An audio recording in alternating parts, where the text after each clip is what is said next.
तो आज मैं जिस मूवी को एक्सप्लेन करने वाला हूँ, इस मूवी के अंदर एक बंदे को अक्कुम बक्कुम की ऐसी लत लगती है कि भाई साहब वो किसी को भी नहीं छोड़ता। खरगोश को नहीं छोड़ता, अपनी बहन को नहीं छोड़ता, पड़ोसियों को नहीं छोड़ता। जो उसको दिखता है सबके साथ वो अक्कुम बक्कुम करना चाहता है। अब पता नहीं उसको कोई बीमारी होती है, क्या होती है, ये सब आपको मालूम चलेगा इस मूवी के अंदर। इस मूवी का नाम है आगरा। तो बिना समय गवाए डायरेक्ट करते हैं मूवी को स्टार्ट। तो मूवी स्टार्ट होती है जहाँ पर हमको एक बंदा दिखाया जाता है। इसका नाम होता है गुरु। तो गुरु अपनी इमेजिनेशन में होता है इस समय, ठीक है, मतलब एक सपना टाइप का देख रहा है। यहाँ पर उसके ऑफिस के एक कलीग है जिसको हम बुलाएंगे संगीता। तो वैसे इमेजिन कर रहा है कि संगीता उसकी वाइफ है, पीछे उसकी माँ सो रही है। अब गुरु के अंदर का जानवर जाग चुका है और अब चाहिए उसको तगड़ा वाला अक्कुम बक्कुम। तो गुरु ना देखता है आओ ना देखता है ताओ, सीधा फैलाता है संगीता के पाँव और हिलती हुई टुक टुक गाड़ी चलाना शुरू कर देता है। पर तभी वो दिखता है कि संगीता तो बगल में खड़ी है, तो आखिर वो अक्कुम बक्कुम किसके साथ कर रहा। तो यहाँ पर पाता है कि वो एक चूहे के साथ लगा हुआ है और उसको काफी अजीब लगता है। और यहीं पर गुरु का सपना टूट जाता है और वो उठ जाता है। अब गुरु उठता है, पानी वानी पीता है कि तभी उसकी माँ चिल्ल पिल्ल करने लगती है। दरअसल गुरु की माँ और उसके बीच बिल्कुल भी नहीं बनती, मतलब इतने ज्यादा जाने दुश्मन टाइप के होते हैं ये लोग कि क्या ही बताएं। हर समय बहस, हर समय कलेश। अब गुरु निकल जाता है अपने काम की ओर और बस में जैसा कि हम देख सकते हैं कि गुरु अपने फोन में लगा हुआ है। अब यहाँ पर फोन में ना सभी लोगों से अक्कुम बक्कुम की बातें करता है। ऐसे नहीं होता कोई प्राइवेट चैट जहाँ पर किसी की आईडी माईडी शो नहीं होती, वहाँ पर गुरु लगा पड़ा है अपने दिल की भड़ास निकालने कि मैं ऐसा कर लूंगा, मैं वैसा कर लूंगा, क्या तुम मेरे साथ ऐसा करोगी, ये सब कुछ तुम लोग समझ गए होगे। अब गुरु एक कॉल सेंटर में जाता है जहाँ पर उसको वही लड़की दिखती है जिसका नाम होता है संगीता, जो कि उसको देख रही होती है और वो उसको देख रहा होता है। अब यहाँ पर गुरु क्या इमेजिन करता है कि संगीता और उसका तगड़ा वाला अक्कुम बक्कुम हो रहा है, जबकि घंटा कुछ नहीं हो रहा। भाई सब बस ख्याली पुलाव पका रहे हैं और एक्साइटमेंट में अपना हंटेला चला रहे हैं। अब गुरु अपना काम वाम खत्म करके वापस घर आता है। यहाँ पर वो सीधा बाथरूम में घुस जाता है और एक फिनाइल की बोतल निकाल लेता है। उसकी माँ कहती है क्यों भाई क्या कर रहा है ये तू? तो गुरु कहता है मैं जो भी करूँ तू अपनी ऐसी तेजी कर, मुझसे क्या मतलब। और यहाँ पर उसकी माँ से हाथापाई हो जाती है और उसकी माँ के कपड़े फट जाते हैं। तभी ऊपर से एक आवाज आती है, ये होता है गुरु का बाप, जो कि यहाँ पर गुरु से कहता है क्यों कलेश मचा रहा है बे, चुपचाप सो जा। पर गुरु हमारा बहुत बड़ा चटका था, वो कहता है मैं फिनाइल पी लूंगा। तो उसका बाप एकदम नीचे आता है। अब गुरु ये पीने की धमकी इसलिए दे रहा था क्योंकि गुरु चाहता था जो मैं चाह रहा हूँ वो तुम करो, यानी कि गुरु चाह रहा है कि उसकी शादी हो जाए उसकी संगीता के साथ, जो कि कॉल सेंटर में काम करती है। तो गुरु का बाप कहता है तू फिर से चटक गया, अबे सुधर जा, काम धंधे पर ध्यान दे, तेरा नाड़ा ढीला ही होता जा रहा है। अब गुरु की ये बात सुनकर काफी गुस्सा आती है और गुरु बिना कुछ सोचे समझे उस बोतल का एक सिप मार लेता है और गुरु की हो जाती है हालत खराब। उसे तय उल्टी होती है और उसके पूरे घर वाले घबरा चुके थे। यहाँ पर एक और भी औरत होती है। अब इस औरत के बारे में तुमको जैसे बताऊंगा तुम लोग कहोगे अबे क्या फैमिली है इनकी, पूरी फैमिली भंडारे के रायते की तरह फैली हुई है। दरअसल ये जो औरत है ये गुरु के पिताजी की रखेल है, जी हाँ, और वो उसी के ही घर में रहती है। और जो गुरु की माँ है वो उनके पिताजी से अलग रहती है, यानी गुरु के पिताजी बहुत बड़े चादर मोड़ है। अपनी बीवी के होते हुए एक दूसरी महिला को ले आए अपने घर में और अपनी बीवी के सामने उस महिला को ले गए अपने बिस्तर में। तभी से गुरु की माँ बहुत ही ज्यादा उदास रहती है। जाहिर सी बात है कोई भी औरत उदास रहेगी, पर वो क्या कर सकती है, वो यहाँ पर रह रही है जैसे तैसे। तो इन मैडम जी को हम बुलाएंगे मैडम जी। अब गुरु को यहाँ पर उल्टी करवाकर ये लोग ना अगले दिन कमरे में बांध देते हैं और तभी यहाँ पर आता है एक डॉक्टर। अब ये डॉक्टर धीरे धीरे गुरु की तरफ बढ़ता है और गुरु की फटके 64 हो जाती है, क्योंकि ये जो डॉक्टर था वो यहाँ पर पहले बहुत ही मीठी मीठी बातें करता है गुरु से कि गुरु बेटा सुधर जा, ऐसी हरकतें मत किया कर। तभी यहाँ पर उसका बाप कहता है हटा दो इसका हथियार, ना ही आएगी फीलिंग, ना ही ये कर पाएगा किसी से प्यार। और गुरु की ये सुन के फटके 365 हो जाती है और गुरु यहाँ पर बेचारा रो रहा होता है। कोई भी बंदा होगा, तुम अपने आप को भी रख लो इस कंडीशन में, क्या हालत हो जाएगी तुम्हारी। वैसी कुछ हालत थी गुरु की। पर गुरु पता क्या करता है, डॉक्टर से कहता है कि मुझको पेशाब लग रही है। किसी मौके का फायदा उठाकर गुरु इस डॉक्टर को फंसा लेता है अपने पैरों के बीच में और वो जैसे ही खुलता है वो अपने परिवार वालों पे हमला करने ही वाला होता है कि तब यहाँ पर संगीता आती है। गुरु संगीता को देखकर बहुत खुश होता है और अपने परिवार वालों से कहता है कि यही है संगीता और मैं इससे शादी करना चाहता हूँ। मैं चाहता हूँ कि जो हमारे यहाँ पर ये क्लिनिक बन रहा है ऊपर वाले फ्लोर पर, उसकी जगह ना मेरा कमरा बने ताकि मैं अपनी बीवी के साथ रह सकूं, आगे का जीवन बिता सकूं। तो उसके परिवार वाले उसको ऐसे देख रहे होते हैं कि गुरु ना एक सर्कस का नमूना हो। दरअसल गुरु जो संगीता को देख रहा था ना वो सिर्फ उसका एक भ्रम था, वहाँ पे कोई था ही नहीं। और उसके घर वाले गुरु की हालत देखकर काफी ज्यादा उदास से हो चुके थे। उनको समझ में नहीं आ रहा था कि आखिर हम इसका क्या करें। अब डॉक्टर उसको समझाने के लिए आगे बढ़ता है कि बेटा गुरु ये सब तुम्हारा भ्रम है, यहाँ पर कोई संगीता वंगीता नहीं है। तो गुरु कहता है भाई लहन के बोड़े रुक, तुझे बताता हूँ।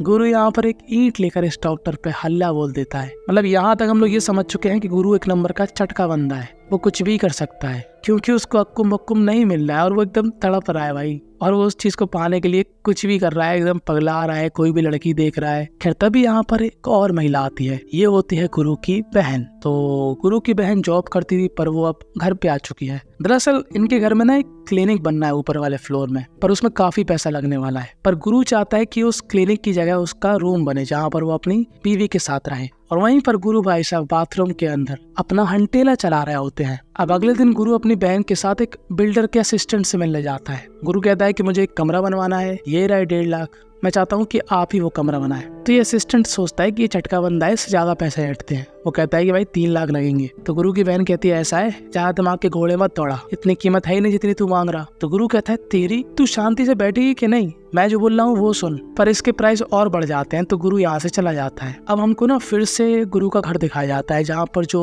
गुरु के पिताजी की सेटिंग थी, जिनको हम बोलते हैं मैडम जी, वो यहाँ पर गुरु के पिताजी का फोन चेक करती हैं, जहाँ पर क्या मालूम चलता है कि गुरु के पिताजी तो बहुत बड़े रसिया हैं, उन भाई साहब ने एक और महिला को पटा रखा है, और ये बात जानकर उसको शौक लगता है। खैर अब जो गुरु था ना, उसके अंदर की फीलिंग बहुत ही ज्यादा उमड़ रही थी, बाहर आने के लिए तरस रही थी, पर गुरु को मौका मिल नहीं रहा था। और इसी वक्त गुरु की बहन आती है उसको समझाने के लिए कि गुरु कमरे की जिद छोड़ दे, वहाँ पर क्लिनिक बन जान दे। पर गुरु को पता नहीं क्या होता है भाई साहब, गुरु इतना ज्यादा पगला इंसान था, वो अपनी बहन के ऊपर ही टूट पड़ता है, इतना ज्यादा सनकी हो चुका था वो। खैर अब सबको मालूम चल जाता है और घर वाले चाहते हैं कि ये मामला रफा दफा हो जाए। गुरु तो आई पागल, काहे के लिए उसकी जिंदगी खराब करे और लड़की की भी जिंदगी खराब करे, इस बात को दबा देते हैं। खैर जो मैडम जी ने गुरु के पिताजी का फोन चेक किया था कि पिताजी रसिया है, तीसरी महिला को फंसा लिया है, मैडम जी ये बात गुरु के पिताजी की पहली बीवी को बताते हैं। तो यहाँ पर गुरु की माता जी कहती है क्यों, कैसी लगी बेटा, मेरे साथ भी ऐसे ही हुआ था जब तू आई थी मेरी जिंदगी में, मुझे भी ऐसे बुरा लगा था। पर मैडम जी ना बहुत ही ज्यादा अच्छी तरीके से समझाती है कि सुन, ये जो तीसरी महिला है ना, ये हम सबके जी पर लात मार के भगा देगी और हमको घंटा कुछ नहीं मिलेगा, तो अभी बहस का टाइम नहीं है, हमको एक होकर काम करना पड़ेगा।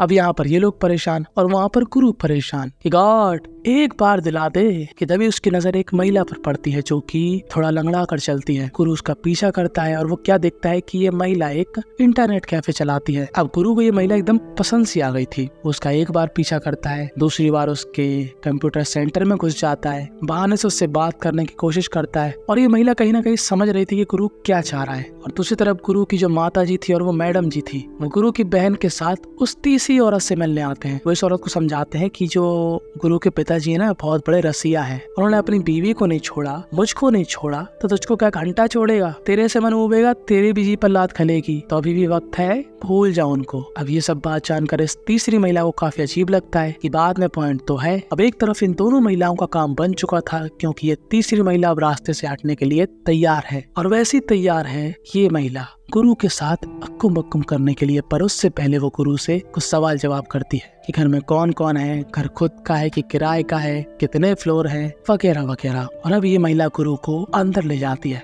और फाइनली इतने बड़े अरसे के बाद आखिरकार गुरु को अक्कुम बक्कुम यानी कि चरम सुख का सुख मिल जाता है। अब वो सब मैं तुमको नहीं दिखा सकता, पर मैं इतना ही बता सकता हूँ कि गुरु भाई साहब ने यहाँ पर रौला जमा दिया। भाई इसके साथ बेड पर कूद पड़ा, पानीपत की लड़ाई लड़ ली भाई ने, इतना जोरदार प्रोग्राम किया। खैर इस महिला को हम बुलाएंगे जबेली। अब जबेली यहाँ पर अपने बारे में बताती है कि उसकी 2 शादियां हो चुकी हैं। पहला हस्बैंड खत्म हो गया था और जिससे दूसरी शादी हुई थी वो अभी भी जिंदा है, पर वो उसके साथ मारा पीटी करता है, वो जो उसके दुकान का हिस्सा है वो हड़पना चाहता है, वगैरह वगैरह। अब गुरु यहाँ पर कुछ रिएक्ट नहीं करता, वो अब हर रोज इस महिला के पास आता और चरम सुख का मजा लेकर चला जाता। पर एक दिन इस महिला की दुकान पर हमला हो जाता है। दरअसल ये हमला कराया था जमेली के हस्बैंड ने, क्योंकि वो चाहता है कि ये साइबर कैफे उसका हो जाए, ये जो प्रॉपर्टी है बिककर उसको मिल जाए। पर जमेली ये प्रॉपर्टी क्यों ही छोड़ेगी, वो उसकी रोजी रोटी है। और यही सब बातें वो गुरु को बता रही होती है यहाँ पर कि उसकी लाइफ में क्या समस्या है, उसने कितना सब कुछ झेला है। और हमारे चटके गुरु को जमेली के ऊपर दया आती है।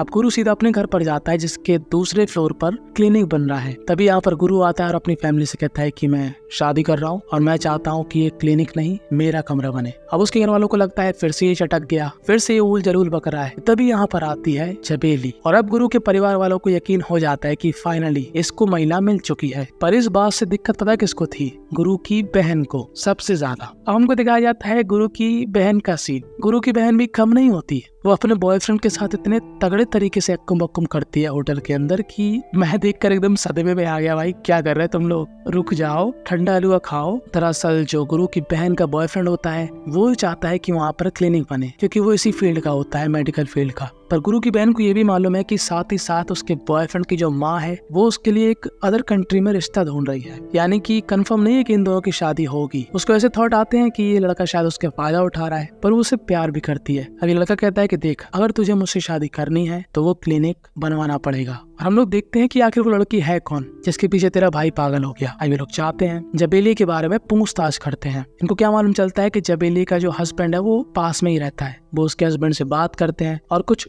डॉक्यूमेंट्स लाकर गुरु के सामने खड़े हो जाते हैं। गुरु की बहन गुरु से कहती है, देख गुरु, वो लड़की 2 मर्दों को खा चुकी है और अब तेरी बारी है, उसको भूल जा, वो तेरा फायदा उठा रही है और वो केस जल्दी हार जाएगी, तो उसको रहने का सहारा चाहिए, इसलिए वो तेरा इस्तेमाल कर रही है। बस समझ, तू मेरा भाई है इसलिए बता रही हूँ। अब गुरु का दिमाग एकदम से गर्म हो चुका था। हमको लग रहा था गुरु कुछ कांड वांड न कर दे। अब गुरु यहाँ पर बहुत ही ज्यादा तगड़े तरीके से जमेली के साथ अक्कुम बक्कुम करता है, क्योंकि वो गुस्से में था बहुत ज्यादा, और वो उस क्रिया के दौरान सवाल भी कर रहा था, जहाँ पर उसको ये तो मालूम चल जाता है कि जबेली गलत नहीं है, उसकी काफी मजबूरी है, उसकी बहन सिर्फ उसको भड़का रही है उसके खिलाफ, और मेरी लाइफ जबेली के साथ ही अच्छी रहेगी। तो अब गुरु पता क्या करता है, अपने पिताजी के साथ और जबेली के साथ उसी बिल्डर के पास जाता है जिससे वो कमरा बनवाना चाह रहा था। और एक बात और मैं तुमको बताना भूल गया, जो गुरु के पिताजी थे उन्होंने जो तीसरी महिला के साथ सेटिंग करी थी वो इसलिए करी थी क्योंकि जो गुरु के पिताजी है वो ये चाह रहे थे कि जब घर टूटकर बनेगा तब पूरी फैमिली को रहने का सहारा मिल जाए, इसलिए उन्होंने तीसरी महिला की जुगाड़ करी थी कि वो वहाँ पर रहने देगी और जब तक इनका घर भी बन जाएगा। पर वो प्लान चौपट हो चुका था। खैर वो बात खत्म हो चुकी है। अभी यहाँ पर गुरु इस असिस्टेंट के साथ नहीं, इसके बॉस के साथ डील करने आया है। वो यहाँ पर कहता है, देखिए हम चाहते हैं कि आप 5 फ्लोर बनाएं, ठीक है, जिसमें से 1 फ्लोर आप रख लीजिए और बाकी के बचे फ्लोर हमारे होंगे, और बनवाने के लिए हम आपको 20 लाख और देंगे पर किस्त में। तो ये बिल्डर कहता है, नहीं ऐसा नहीं हो पाएगा। तो ये लोग यहाँ से जाने लगते हैं। तो बिल्डर इनको फिर से बुलाता है और इनके साथ दोबारा से डील करता है। वो कहता है कि देखिए काम करते हैं, 2 फ्लोर मैं रखता हूँ और मुझे तुम लोग 10 लाख कैश दे देना और मैं तुम्हारी बिल्डिंग बना दूंगा। तो गुरु कहता है, नहीं ऐसा नहीं हो पाएगा, मैं चाहता हूँ कि 1.5 फ्लोर आप रखें और मैं आपको 12 लाख रुपए दूंगा, 5 लाख कैश और बाकी बचे हुए किस्त में। और काफी मगजमारी के बाद इन दोनों की डील पक्की हो जाती है। ये बिल्डर बहुत खुश होता है क्योंकि गुरु ने काफी समझदारी से डील करी, जैसे कोई वो प्रोफेशनल हो। और यहाँ पर हमको क्या मालूम चलता है कि गुरु दिमाग से तो तेज है, बस वो अक्कुम बक्कुम वाले सीन में थोड़ा गड़बड़ हो रहा था उसके साथ, क्योंकि जब उसको कुछ मिला नहीं था तो वो पगला रहा था, बौरा रहा था। पर अब उसका मामला ठीक है क्योंकि उसको डेली खुराक मिल रही है। खैर अब इनका घर बन जाता है। ये पूरा परिवार अब खुशी खुशी रहने लगता है। मतलब इन सब के बीच अब सब कुछ सब ने एक दूसरे को एक्सेप्ट कर लिया है, सब एक दूसरे की गलती भूल चुके हैं। गुरु की बहन ने उस लड़के को भी ठुकरा दिया क्योंकि उसको मालूम चल चुका था कि वो लड़का स्वार्थी है। और बस यही पर ये मूवी थी एंड होने वाली होती है कि तभी गुरु से मिलने आती है संगीता, रियल वाली संगीता, इमेजिनेशन वाली नहीं, रियल वाली। और बस फाइनली यही पर ये मूवी थी एंड हो जाती है। इस मूवी से हमको यही सीखने को मिला कि भाई साहब कि वक्त गुजरने से पहले ही चीजें मिल जाए तो अच्छा है, नहीं तो भाई कुछ भी हो सकता है। तुम लोग गुरु भी बन सकते हो। तो अगर तुम लोगों ने अभी तक गुरु की तरह खाता नहीं खोला तो कमेंट में तुम लोग बता सकते हो, और जिन लोगों ने खोल लिया है वो मुझे बताएं कि कौन सी एज में आपने खाता खोला था। और हाँ, एक ऐसा कपल जिन्होंने जिंदगी भर अक्कुम बक्कुम किया, मतलब पलंग तोड़ अक्कुम बक्कुम किया, पर कुछ सालों बाद उनके बीच का स्पार्क खत्म हो जाता है और वो उस स्पार्क को लाने के लिए इस हद तक जा सकते हैं कि तुम लोग सोच भी नहीं सकते। तो अब इन दोनों की कहानी अगर तुम लोग जानना चाहते हो तो इस वीडियो को देखो।